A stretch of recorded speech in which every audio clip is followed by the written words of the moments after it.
Bumatum, Ahom, Mawika, Dakar, Tureygua Taino Kai, Hahom, Seneco Kakona. Ocama Taino Ara, Wariko Rikewe.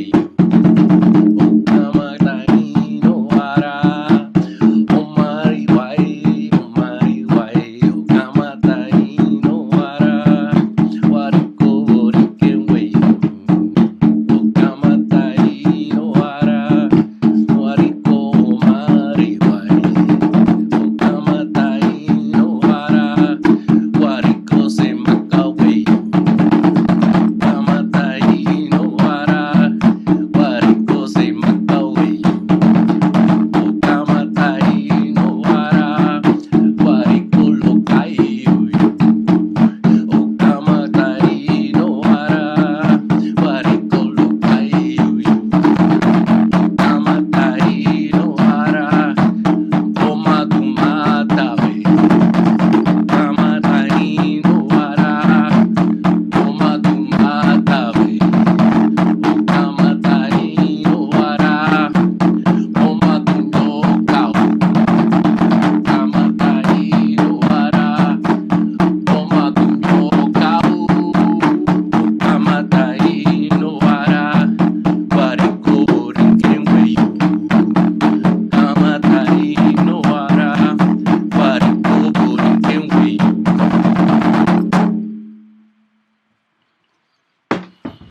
Ahom, Pomatum, Mawika. Welcome. I'm here today to present to you a presentation called Phenotypes in the Spanish Caste System. I thought it a pertinent time to touch on the subject of identity and how we identify as Americans, as melanated people, quote, black people, as Latino, quote, Latino people, all of these labels. So I thought it a pertinent time to talk about this subject and present to you my discussion, Phenotypes in the Spanish Caste System. And it's a discussion on the impact and ongoing legacy of the phenotype caste system imposed upon Spanish colonies. My name is Joel Rosario Tapia. My title is Tureygua Taino Ara, Superior Chief of the Sibuko Bayamon Taino, the Sebuku Mahawa Taino. And I'd like to go into it first by stating why I decided to do this presentation. Again, I have my headdress on. I wanted to make sure I was greeting you in a culturally appropriate manner, singing a song of my ancestors and wearing a headdress with the feathers of my ancestors and the strapping of the the geographical area I am in, which is Narragansett territory, Pokanoket territory, dealing with skins. Now we have that out of the way, I'd like to welcome you. Many years ago, I began a voyage of personal discovery and search for purpose and knowledge of my history and my family's history, like many other Tureygua people. This adventure brought me to many life-changing, paradigm-shifting, and mentally and emotionally upsetting revelations. In my search for meaning to these experiences and discoveries, I find myself redefining how I viewed myself and what I believed in context to the knowledge I had gained about my phenotypical characteristics, my racial classification, and what it meant to be Puerto Rican Taino descendants. I recognize that there are many like me who've grown up in a country where culture clashes, racial profiling, racial classification, and judgment severely limit and affect how one interacts and moves within the levels of society. These factors affect how one views themselves and the love for oneself and one's culture. The love of self, or lack thereof, affects whether a person can feel love for others. It can even determine whether a person can feel hope and faith or disenfranchisement in a system which does not reflect one's values. I present this lecture in an effort based in love, love for oneself, love for one's history, love for one's ancestors. And in their memory and in their honor, I say to you, Taino Ti. First off, what we need is a little bit of cultural context to understand the complexities of identity in America, especially Latin America, which is what I'm here to speak about based on my cultural background. In Latin America, concepts of race and physiological traits are often combined with social traits such as socio-economic status, so that a person is categorized not according to physical phenotype only, but also according to social standing. Ethnicity, on the other hand, is a system that classifies groups of people according to cultural, linguistic, and historic criteria. An ethnic group is normally defined by having a degree of cultural and linguistic similarity, and often an ideology of shared roots.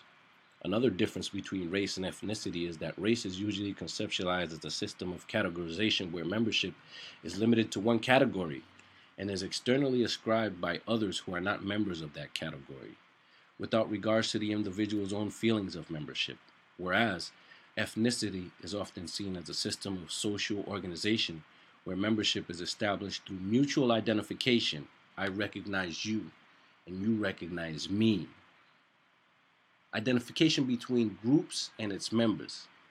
The construction of race in Latin America is different from the example found in the United States, possibly because race mixing has been a common practice since the early colonial period, whereas in the U.S. it has generally been avoided under the surface.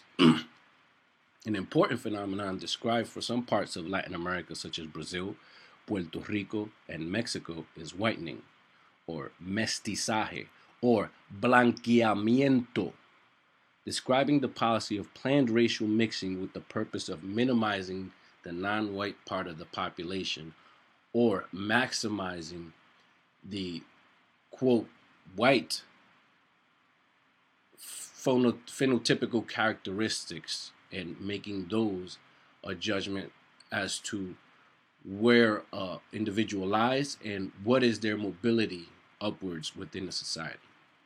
This practice was possible as in these countries one is classified as white, even with very few white phenotypical traits. And it has meant that the percentages of people identifying as fully black or indigenous has increased over the course of the 20th century as the mixed class expanded. It has also meant that the racial categories have been fluid. Unlike the US, where ancestry is used to define race, Latin American scholars came to agree by the 1970s that race in Latin America could not be understood as the genetic composition of individuals, but instead based upon a combination of cultural, social, and somatic considerations. In Latin America, a person's ancestry is quite irrelevant to racial classification. For example, full-blooded siblings can often be classified by different races. Harris, 1964, that's the citing. Within many families in the Caribbean islands of Puerto Rico, Cuba, and the Dominican Republic, it is quite common for full-blooded siblings to identify with different racial groups. This belief system, though illogical based on genotype and science, permeates the belief system of the common folk due to ideals and values based on an overall value system of white supremacy. This belief system and cultural worldview was imposed on the people living under Spanish rule for hundreds of years. The system of control came from the worldwide slave trade and its remnants. A similar way to relate this value system to the system of control in North America is to look at the, quote, Willie Lynch papers. Even whether they've been discredited or said written afterwards, they are a good understanding of what plantation systems were comprised of in a value system, where slaves were turned against each other and instructed in hate and despising one another based on skin tone, age, and work responsibilities. The survivors and descendants of human beings who experienced this system carried those values on with them after emancipation and culturally. It's plain to see for those with the ability to make finer distinctions that in many ways, blacks, natives, aboriginals, and whites still carry these value systems today. So what is a phenotype? Let's go into the definition of phenotype. Phen, P-H-E-N-O-T-Y-P-E. Phen is coming from ancient Greek, phino, I shine. In the UK, it's IPA, and there's many other etymological roots to this. Pheno, meaning biology, prefix indicating an observable characteristic, type, impressed form, stamp, print, typical form. So that's what phenotype breaks down to. Phenotype, noun, the observable characteristics of an individual. A phenotype is an individual's observable traits such as height, eye color, and blood type. Blood type it has to be evaluated, but you have something that helps comprise what a phenotype is considered. The genetic contribution to the phenotype is called the genotype. Some traits are largely determined by the genotype, while other traits are largely determined by environmental factors. A phenotype is largely the result of interaction between your genes and your environment. So the way that goes is your phenotype is the body. It interacts with your environment and your genes in a living cyclical manner to where genes adapt themselves to your phenotype based on its interaction with your environment.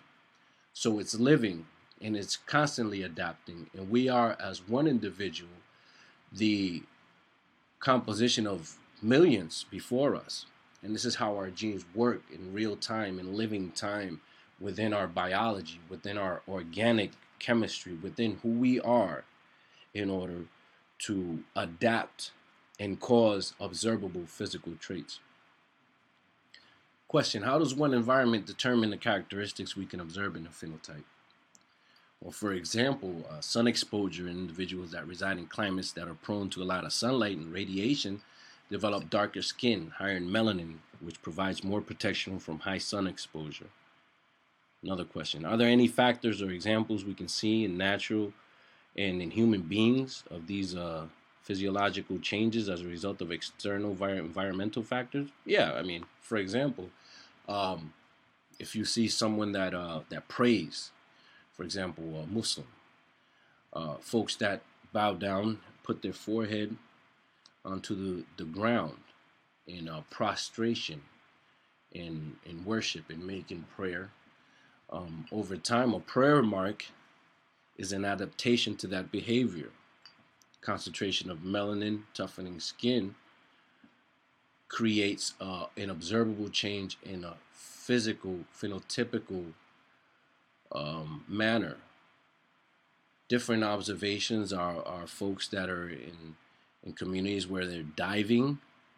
For example, pearl divers have larger increased lung capacities, have eyes that are a little bit different than most people because they have to adapt to the salt in the water and to the opening. So some of them develop a different kind of film, which all humans don't have. So there's many different observations of how this works.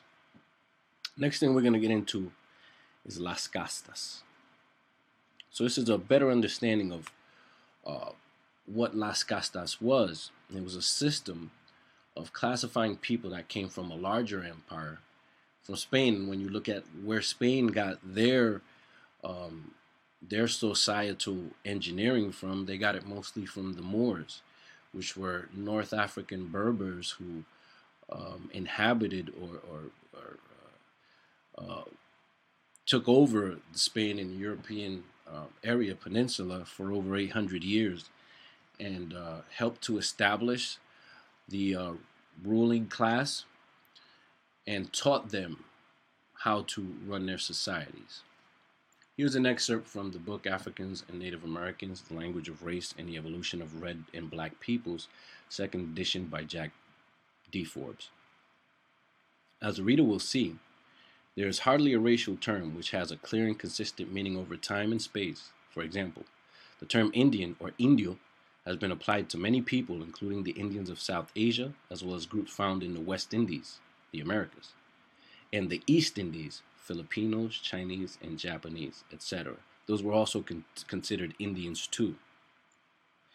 Ergo, the term Negro has been applied to black Africans, the Indians of India, Native Americans, Japanese, and slaves of whatever ancestry, just based on melanin.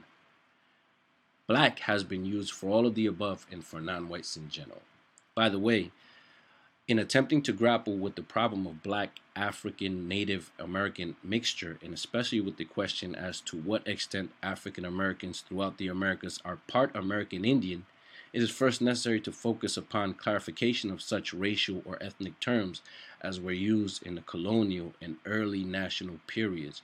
Key terms include mulatto, pardo, colored, free colored, negro, sambo or sambo, musti and mestizo, Castas de nacion. There's something to understand about the nation caste. Casta de nacion translate to nation caste. Caste from specific nations, because these were empires we were talking about who are engaging in trade, human trafficking, the trade of human individuals, undesirable groups, undesirable tribal, racial groups within the occupied territories. Therefore led to something called Castas de nacion, which is classifying how to pick up and ship people from different groups to other colonies in order to relocate for exploiting their natural resources or for constructing and building through forced labor. Another facet of the caste system imposed by the Spanish, which predated the formation of racial castes, was the concept of castas de nacion. The Spanish system of looking at foreign cultures, race, slavery, servitude was organized and deliberate. In explaining the way the Spanish brought slaves, you can understand how their system of evaluation and control worked. The Spanish began to purchase slaves from nations which were recognized for having specific skills or industry or known for manufacturing items, or having ethnic groups who were enslaved possessing certain more developed aptitudes for specific kinds of tasks or labor. The Casta de Nacion was an economic classification for skill sets attributed to Africans or any other group. In the late 1590s, the Spanish crown secured the virtual monopoly to the slave trade to the Americas through the asiento contract period of slave trafficking. They began trafficking so many Africans that a system classifying them by skill sets and value had to be instituted. According to their evaluative criteria, certain slaves were worth more and therefore afforded certain privileges over other groups who were less skilled or skilled in other areas who were not considered as valuable. They were categorized by their pieza, or their value as a piece, religious beliefs, skills, language, age, sex, disposition. To all these affected the value of a slave. So when we're thinking about it, we got to think about it like, all right, if I'm in America and I'm dealing with slaves, and I'm dealing with the Spanish, and the Spanish have a large presence in certain African nations for slaving, and they're exporting those slaves and bringing them to America, it's the same as you're thinking about any export of anything else with a tariff coming to a foreign land. It's more expensive. And this is a key here to understand how the slave trade worked, because it worked largely in reverse compared to what it's been taught by Western scholars in education. But logically, to think, well, if a slave is coming from a far off land, it costs more to get that slave there as opposed to running a raid, enslaving someone here in the continental United States, in Florida or Louisiana, and shipping them somewhere else in the continental United States, or enslaving someone from the islands, for example, an island of Cuba or Puerto Rico, and bringing them to Florida or to North Carolina or to South Carolina. It's a different cost and a different group of people. So the foreign slaves, or the slaves from the other side of the world who were part of different empires, who may have a skill in building, were valued and were given more privileges over other slaves. They're coming from the other side of the world. They cost more. They have more skill sets for what the European may value in their construction efforts. And they're not going to run away. So it's a good practical method to view the logic of the, quote, transatlantic slave trade, or slavery in terms of Americans, American Indios, Negroes, mulattoes, misclassified into many derivations, or Negros de Guinea, or Castas de nacion, Negroes coming from out of the continental United States. You got to understand there had to be a lot less of them. Logically, there has to be a lot less of them because they're imported. They have to go through crossing the Atlantic. Many of them die on the way. But what do we have here? Many, many, many, and an abundance of, quote, dark-skinned Indians who were taken under encomienda and forced into labor. So examples of nation castes. For example, Senegambia. The caste name for them was the Casaman, Mandinga. Guinea-Bissau, they're called Biafara, Balanta, Bran, Bioho. Guinea, Conakry, they're called the Kanga. From Sierra Leone, they're called the Sape. From Liberia, or what is contemporarily referred to as Liberia, Setre. Ivory Coast and Ghana, Mina, Kulango, Fanti, Guasa, Akwamu, Akwasiba, Chamba. Togo, Kotokoli, Popo, Chamba, and Cham. Benin, Porto Novo, Caste. Nigeria, Lukumi, Nago, Karabali, Briche, Ibo, Okoro. Congo region, Musorongo, Luango, Congo, Cambindo, Angola, Matamba, Anchico, Ambuila, Panguera, Angola. So you see, these are not just random groups of people that don't have any definition. They know who specifically they are and where they're coming from, and their classification based on tribal names and skill sets. Depending on the task needed, slaves were purchased to fulfill the task based on perceived skills and value. In this way, an identity within the enslaved groups began to form within Spanish society. The more skilled and expansive the slaves, the more valuable they were thought to be and treated as such, but only up to the point where the privileges that they enjoyed interfered with the privileges of the ruling class of that Casta de nacion. Slaves began to form allegiances and identities around their skills and social standing within Spanish culture. After commodification was done, then these specific abilities could be enough to sway or persuade the slave masters to keep a family together or allow social connections to be maintained to avoid disruptions to his work or issues with his slave discipline. Or even eventually a slave could buy his freedom, enjoy their freedom, skill set, and a place within the system until it interfered with a Spanish citizen. So we're talking about right now, Castas de nacion. So we're talking about the imported slaves because the narrative focuses so much on Africa or back to Africa or Pan-African diaspora, trying to say that everyone's Afro-Cuban, Afro-Puerto Rican, Afro-Mexican, Afro-American, Afro. But why is it talked about so much more when there's something else called Castas de rasa? Well, we'll get into that in a minute. During the Spanish colonial period, Spaniards developed a complex caste system based on race, which was used for social control and which also determined a person's rights in society. There were four main categories of race. Peninsular, a Spaniard born in Spain, top of the society in every Spanish country. Criollo, a person of Spanish descent born in Mesoamerica. Indio, a person who is a native of or indigenous to Mesoamerica. And Negro, a person of African or slave descent. Or slave descent. It's key to make these distinctions based on phenotype. These foreigners were coming here with the mentality that they had in their countries. The darker, the more apt to become a slave you were, because it's how they viewed society. There were also other caste groups like mestizos that had one Spanish and one Indian parent. Castizos, which had one mestizo parent and one Spanish parent. The children of the castizo were generally accepted as criollo. So you got to understand that these are the children of marriages. And our people, specifically Boricua people, so much of the male in our families were enslaved, separated, and so much of the female was married into these criollos or these peninsulares that came to resettle in the New World that our families are very mixed. But taking on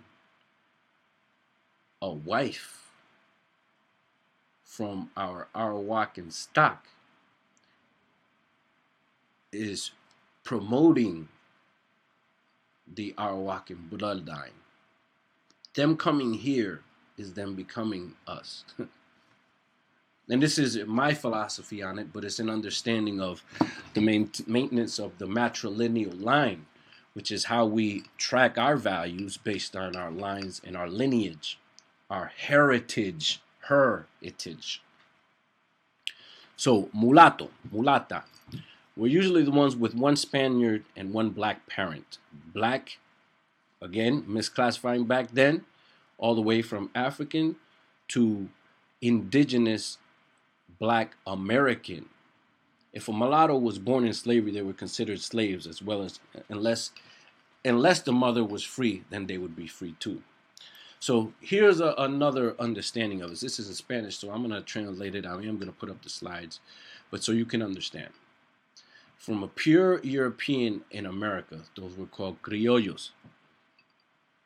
If you're coming from a Spanish descendant from Spain, and in India they called you a mestizo.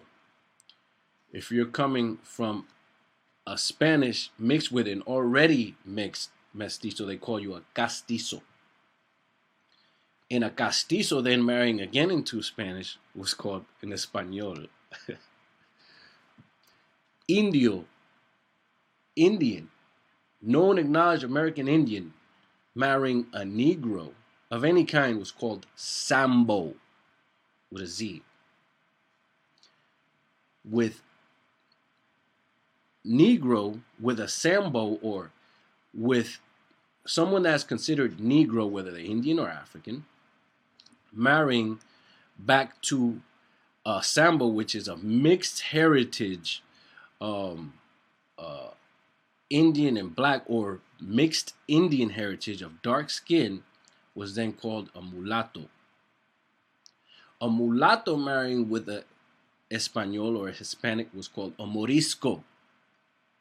So you see how so many of these terms that we use today in our culture and that folks still use in others came from this derivation of mixing. And how they looked, based on how they evaluated how the person looked, they would assign to them a name or a classification which that person had to carry. For example, de Español con Morisco. So this is with a Spaniard marrying a Morisco, which is a mulatto that's already that came from a union of a mulatto and a Spanish, marrying again back into the Spanish line. They were called albinos. So an albino with a Spanish was called salta atrás or salta para atrás, which is jump back. So it's kind of humorous, the many classifications that came about from this mixing, this forced mixing. And there's many. I will list some. For example, you have Indio with a mestizo, so full-blooded Indian with a mixed blood Indian. They call him a cholo, coyote. Mulatto mixed with an Indian called a chino. So in Espanol, marrying a cholo or coyote, which is a mixed blood Indian, called a jarnizo. So it goes all the way down. And I will put up the slides for you to understand better. An important note. This is the Native Issue book, Colonization of Puerto Rico, an excerpt from the book by Loida Figueroa. There is no evidence showing that the Puerto Rican natives were considered legally bound to continue working for the whites. When the decree arrived freeing slaves, and Rodrigo de Bastidas was bishop, and he held a ceremony in the city of Puerto Rico, San Juan, because this is the way the game goes, okay? Originally, the island of Borinquen was called San Juan. Later, it became Puerto Rico, and the capital was called San Juan, when it was originally always called San Juan, and its original Aboriginal name is Borinquen. where according to his report, 60 natives, old and young, heard the reading of the royal decree. The figure has been currently interpreted to mean that the natives have almost been exterminated at that early date, or enslaved and nobody was there to listen. Side note. Salvador Brau comments that since Governor Manuel de Lando's census in 1530 reports the existence of 1,148 natives, it must be surmised that a tremendous amount of deaths had taken place to explain this decree in numbers. Moreover, this same bishop later discovered that landowners had lied about the numbers of natives allotted to them, and when they heard about the abolition decree, 6 years later, the lawyer Governor of Puerto Rico, Dr. Vallejo, found a great number of natives on the rural farms, all mixed up with the African slaves and subject as the slaves for sale and purchase. They were slaves. In spite of Brau's claims, the idea that has survived from generation to generation is that the Spaniards exterminated the Indians in 36 years, which is not true. The Spanish societal engineering system absorbed the slaves, and the slaves had to take on names in order to function within the system. It's like we got social security numbers now. You need to take the social, or you ain't even gonna eat. You understand how this works. Our country's natives seem to have been typed as Indians until the beginning of the 18th century. Faced with the difficulty of fixing ethnic origins, banded all non-whites together under the title of free colored people, pardos, to sum up as far as the physical absence of natives in Puerto Rico is concerned. The term to be used is absorption, not extermination. The absorption was also cultural, although we are not aware of that. How can we distinguish today in the intricate cultural pattern what comes from the natives and what comes from the Negro or Negroes, natives too also, especially in zones such as culinary art, quackery, superstitions, and all the folk knowledge inherited by the new generations over and above modern science? It's not clear. So what you got to understand is when they say mixed with Negroes, they're also talking about imported American Indians. Imported American Indians were considered Negroes once enslaved. They all were based on color. Now, if they thought that you were a little bit lighter, that you had different categories, they would categorize you differently. But we're going back to the same loop-de-loop, which misclassifies indigenous Aboriginal people as blacks and Negroes and sells them through slavery into foreign lands as whatever they want to be listed as, because the slavers were obviously not very moral people. So I can see how some slaves may be sold from up north or from different parts in the South into the Caribbean and listed as Africans for a higher price. It makes perfect sense to me. It's like scalping. You know, it's like it's any kind of black market sale. What can you trust about it? So due to this crossbreeding, that we do not consider ourselves Arawaks, nor Spaniards, nor Negroes, but rather as Puerto Ricans, and Puerto Rican being a colonial construct of the remnants of European incursion and slavery? No. All this process of the native question helps us to understand that the Spanish conquest was different to other European conquests. And to clarify the concept, we ought to have ourselves as a cultural entity, distinct and separate to other entities, and to take a look at ourselves in the mirror of history of the Arawak people, owners and lords of this land until 1493, when the Spanish boats arrived in their dominions. So what we are is modern day Arawak people. So I will put up the continual slides, and we're talking about the numbers of whites, Indians, free-colored, mulattoes, Negro slaves, changing over time through classification. Okay, so we're going to get into some of this in a little bit more, but I will continue to tell you a little bit about how it goes. So examples of castas specific to Puerto Rico, Cuba, and the Dominican Republic are Puerto Ricanos called pardos, jíbaros. Cuba, pardos, guajiros. Okay, you've heard these terms before if you have any kind of cultural context knowledge of the Caribbean and our islands, Dominican Republic, Cuba, Haiti, Jamaica, and Puerto Rico. Dominican Republic and Haiti, pardos, indio claro o indio oscuro. light Indian or dark Indian. Most Pardos within Latin America historically inhabited the territories where the Spanish conquistadors imported slaves during colonial times, such as the captaincies of Cuba, Santo Domingo, and Puerto Rico, or San Juan, and Venezuela, as well as the Caribbean coast of the Viceroyalty of New Granada.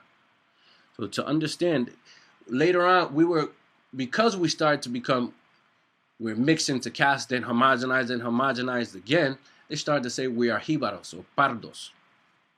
Discussion. Their complexions were bronze colored, average stature, dark flowing, coarse hair, and large and slightly oblique dark eyes. Men generally went naked or wore a breechcloth called nagua. Single women walked around naked, and married women an apron over their genitals made of cotton or palm fibers. Sarobe, that's what that's called. The length of which was a sign of rank. Both sexes painted themselves on special occasions. They wore earrings, nose rings, and necklaces, which were sometimes made of gold. Taino crafts were few. Some pottery, baskets were made, and stone, marble, and wood were worked skillfully. Okay, and metal. They don't mention that, but we did have guanin, and we did have metallurgy, which was obvious because the Spanish came and saw our women wearing gold, men wearing silver and gold, and armbands, bracelets, necklaces, and rings. So we did have a metallurgy in our culture. You just have to read between the lines and avoid the misleading, which is so prevalent in European accounts, because they're coming from their cultural context. They may perceive things in a certain way, but viewing us as backwards or viewing us as inferior to them or easy for them to conquer us, they couldn't even see our beauty or couldn't see our skills and didn't want to preserve that. They wanted to eliminate however we saw ourselves before, as to create us and make us into subjects. The Taino Rise and Decline of the People Who Greeted Columbus by Irving Rouse in 1993. This is an excerpt. The natives have straight hair, nor are they black like those in Guinea. Christopher Columbus, Letter on the First Voyage, 1492. So it's saying that they have straight hair, they have coarse hair, they're light, they're dark, which means you couldn't put us into a homogeneous description of our people.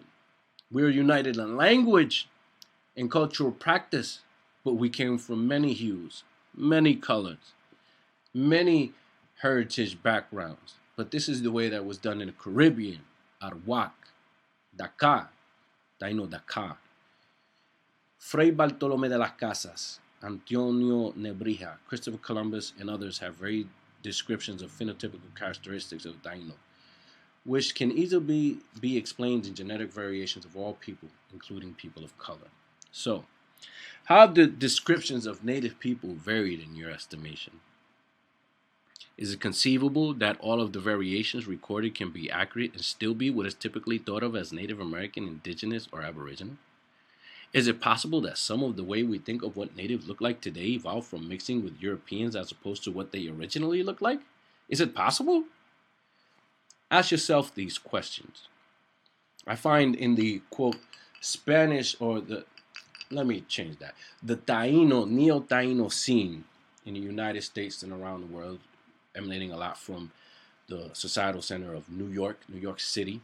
Many of our people have sought identity in something that they identify with based on their ancestors, but they do not know the cultural context of the forced amalgamation.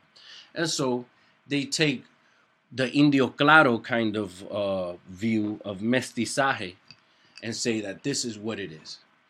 That Tainos had straight hair, they were lighter, they were brown but not black or not dark, that they were this but not that they were, and they come with these cultural valuations which are not even our way, and impose that Spanish way of looking at things through castes onto our people today.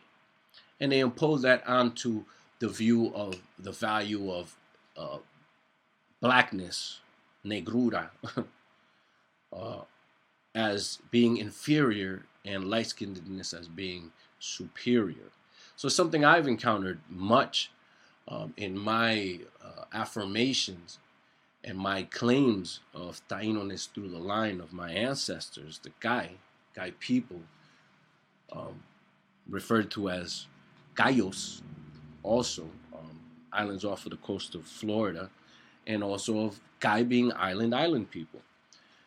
They've taken a resistance to my claims through their filters of the Spanish caste system.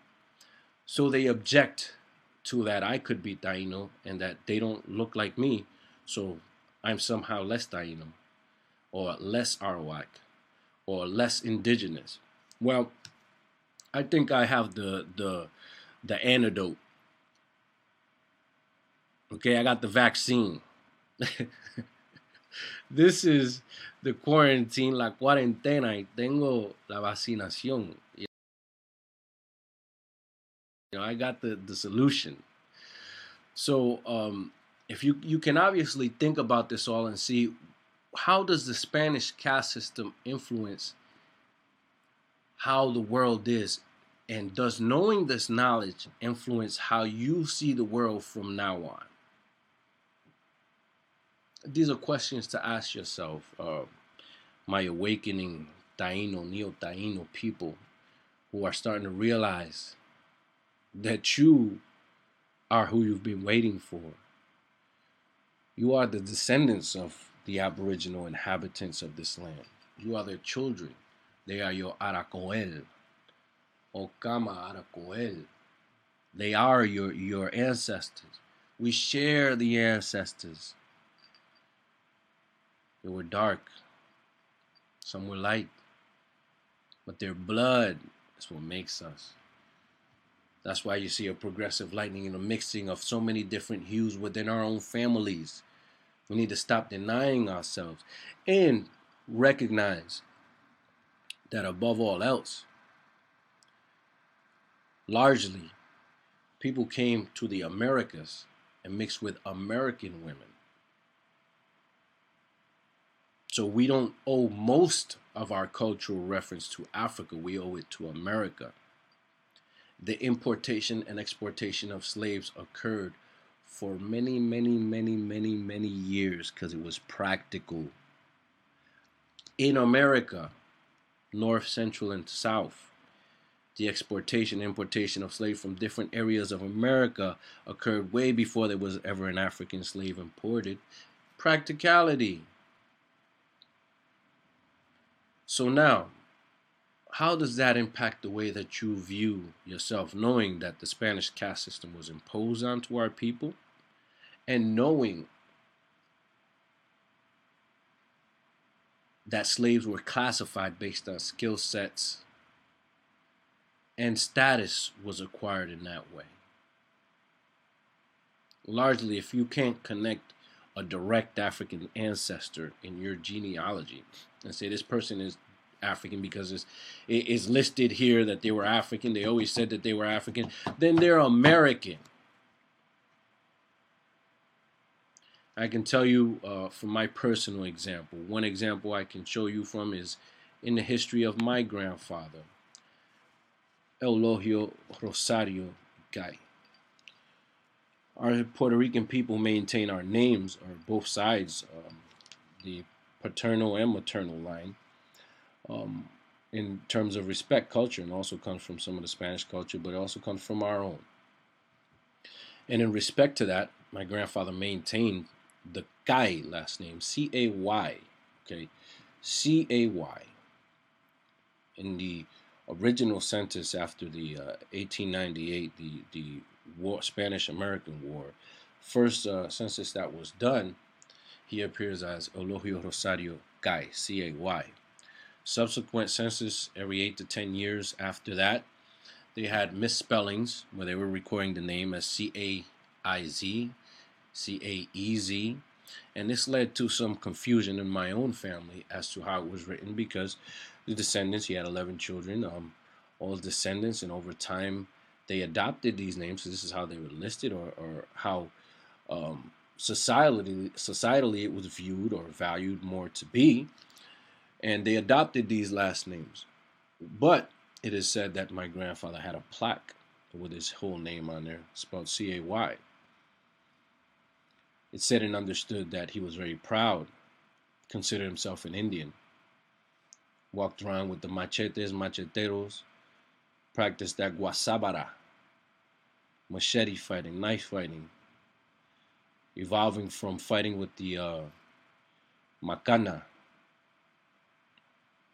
So over time, this whitewashing or Europeanization of names occurred, and this is how they tried to um, eliminate our birthright as indigenous people.